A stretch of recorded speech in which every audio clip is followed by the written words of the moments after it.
Hello, everybody. Welcome back to Cure for the Common Game, where we're taking our trek through building every EDH deck possible.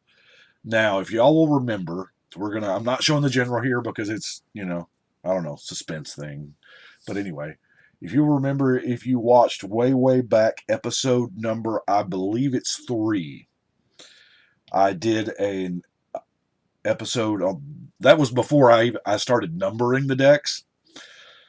I did an episode on the many intricacies and cards that go with Breya, but I never actually built the deck. That was not a deck. It was just me brainstorming, throwing ideas out there. Well, you know what? I finally got around to building the deck.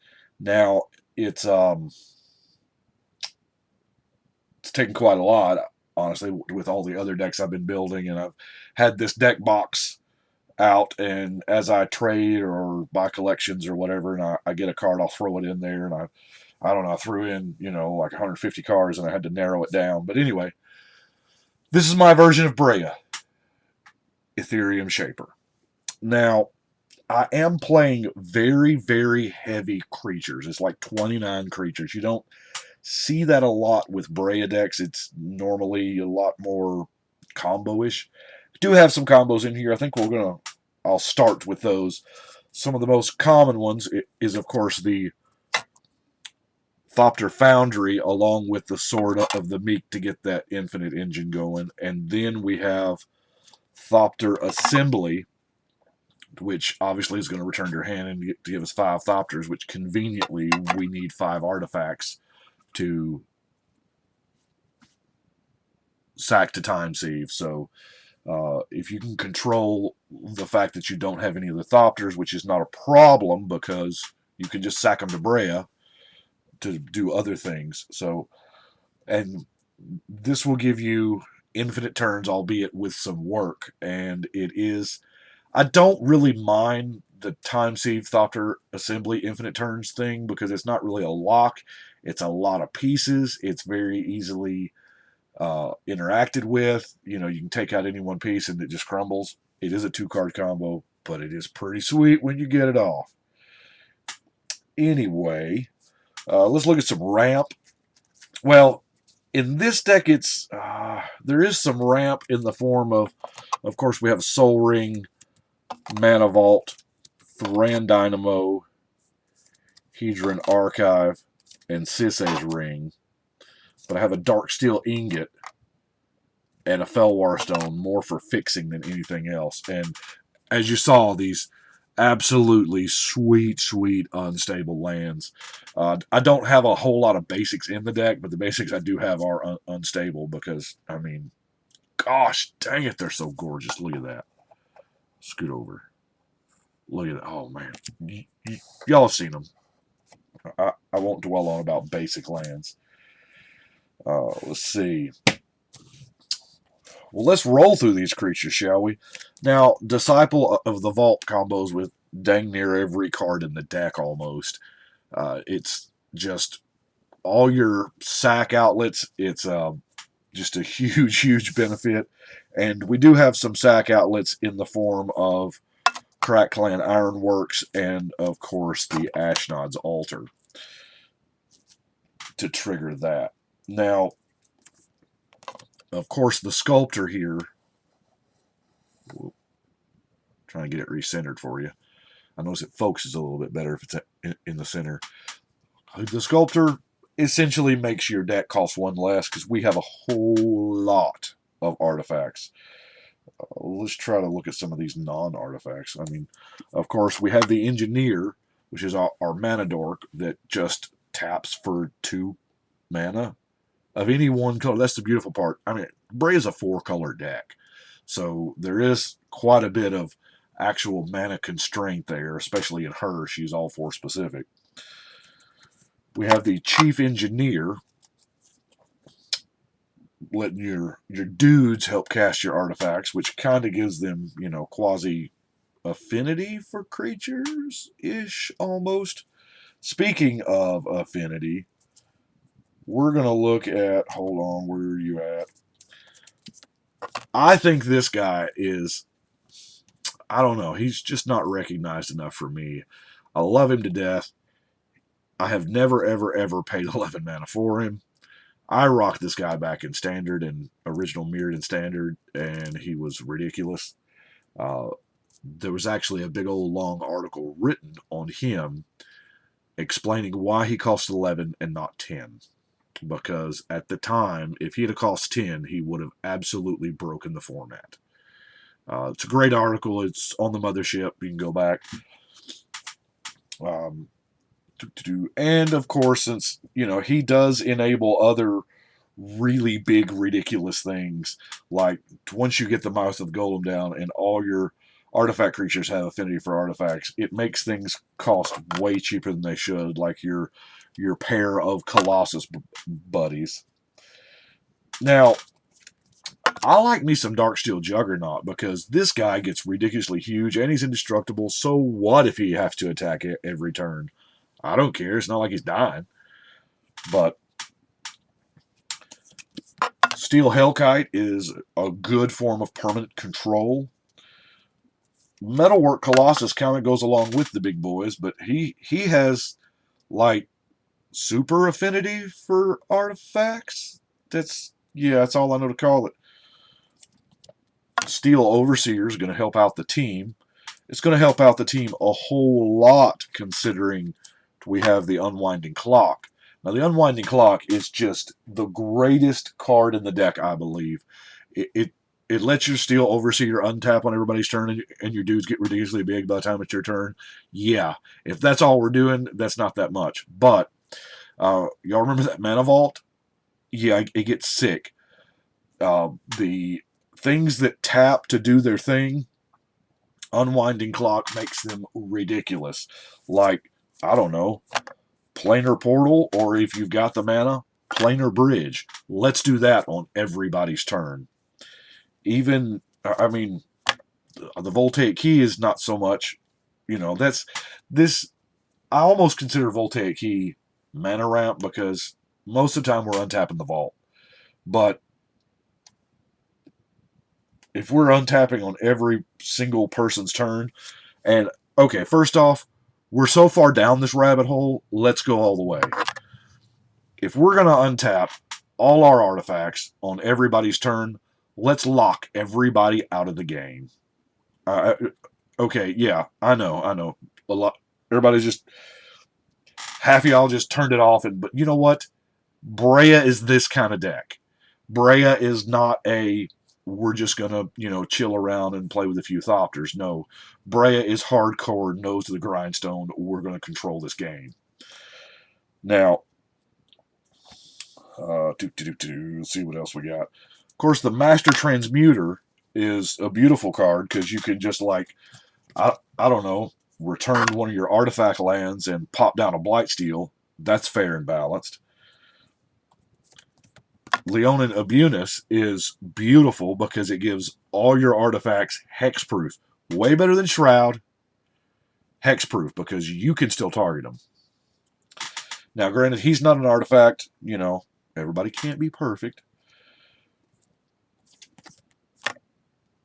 Casting, this guy took me forever to warm up to. I mean, it really did. 4 mana for an 0-2, but generally, about 60% of the time with this deck, whenever you play a card, you're going to draw a card. So that's, I don't know, seems pretty good to me.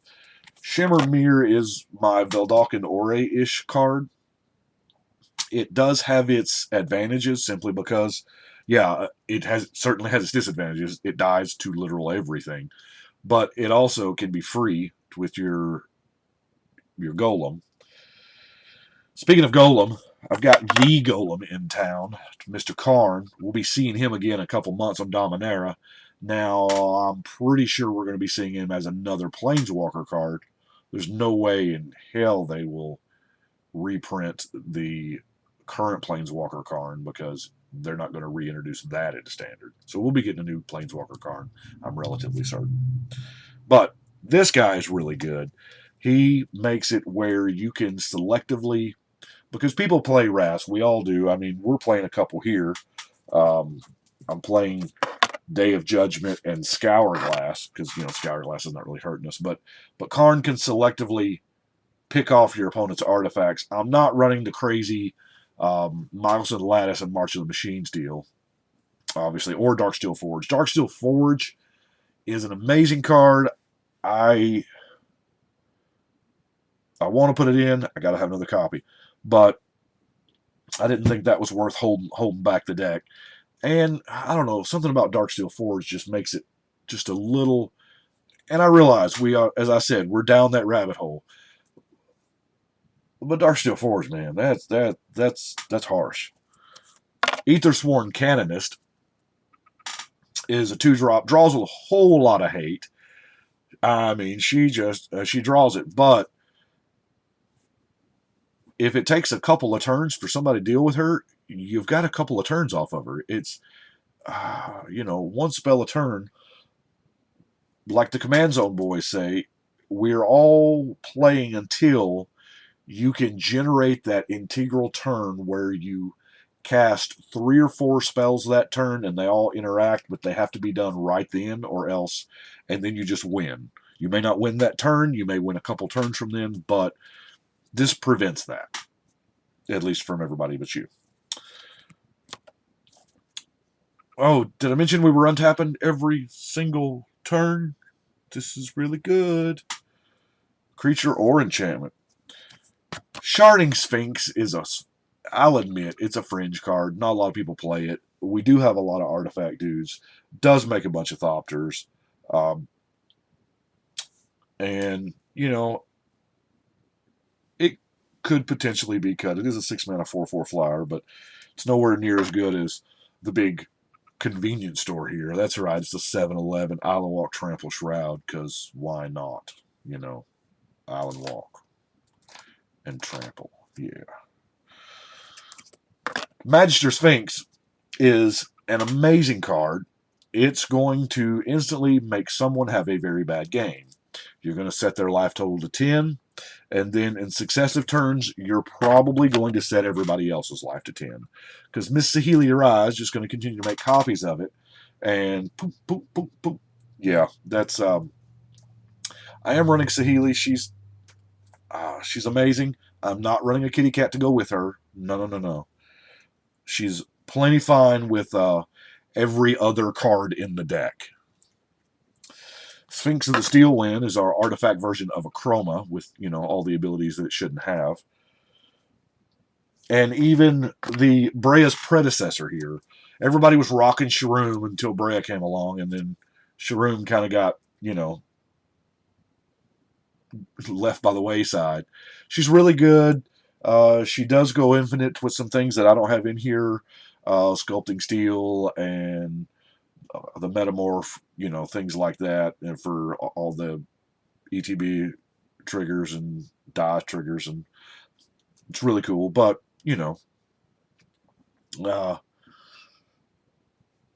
and her enters the battlefield thing is really good. Of course, when you get to double all ETB effects with the Panharmonicon. Now, Platinum Angel is kind of a staple. I mean, you got to have her in the deck. I mean, you just can't lose, and they can't win. But she can't live either, because she dies a whole lot. You play a Platinum Angel, if you're at pretty high life, nobody really cares. But once you get pretty low and you play Platinum Angel, she is target number 1. We all know it. Walking Ballista is going to give us something to do with our extra mana, and that's a big thing. If you go to untap at the beginning of your turn and you're not having to untap anything, that's a problem. You have wasted that entire turn cycle by not doing anything with your mana. And if you can maximize your mana and spend it accordingly, especially if we're untapping every turn, we have all this artifact mana. Wow, right? Hangerback is similar, I guess. It's not as cool, but it's still a pretty good dude. Now, Stuffy Doll it just stales up the board. That's all it's in there for. I don't have the pariah shield or pariah to go on it.